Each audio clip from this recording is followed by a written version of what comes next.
Méditation du 22 septembre. Un père intercesseur. Mais Jésus ne prêta aucune attention à leurs paroles et dit à Jairus, n'aie pas peur, crois seulement. Marc 5, le verset 36 dans la version Bible en français courant. Aucun parent n'est en paix quand son enfant souffre. Ma fille aînée avait 10 ans lorsqu'on lui a diagnostiqué une tumeur maligne à la jambe. J'ai demandé des prières partout. J'ai demandé une aide financière, même au président de la République. Quelque chose de similaire s'est produit avec Jairus. Jairus était un dirigeant de Capernaum, chef du temple, maire, prêtre et défenseur du peuple, voir Marc 5, le verset 22. Mais sa hiérarchie n'avait pas d'importance. Sa fille unique, âgée de 12 ans, était gravement malade. Jairus a entendu parler de Jésus et il est venu se jeter à ses pieds, voir Luc 8, les versets 40 à 42. Il lui a dit que sa fille était mourante et Jésus l'a accompagné chez lui. Mais, en chemin, le maître s'est arrêté pour guérir la femme à la perte de sang. Vous imaginez l'impatience de Jairus, dont la fille était en train de mourir. Puis, l'impensable s'est produit. Son personnel de maison a annoncé que sa fille était morte. Que de questions angoissées. Pourquoi a-t-il mis tant de temps? Pourquoi n'a-t-il pas remis le cas de la dame à la perte de sang pour plus tard? Sa demande était prioritaire et urgente.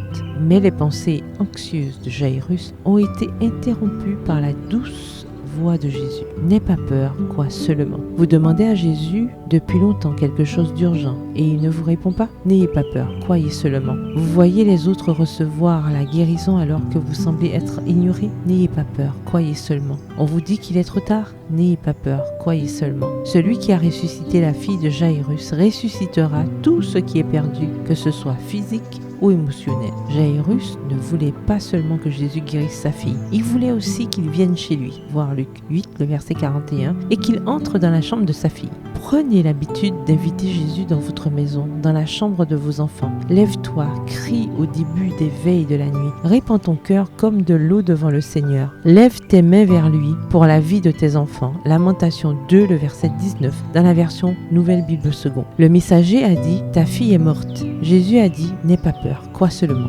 Jairus a dû choisir entre la voix de la tragédie et celle de l'espoir. Écouter la tragédie ou faire confiance à la voix de Jésus est votre choix. N'ayez pas peur, croyez seulement. Tout comme Jésus a ressuscité la jeune fille de Jairus, il peut ressusciter ce qui est en train de mourir dans la vie de vos enfants. Rassurez-vous, à la voix de Jésus, les tempêtes sont calmées, les démoniaques sont guéris, les maladies sont soignées et la mort est arrêtée. Bonne journée et que l'Éternel vous bénisse.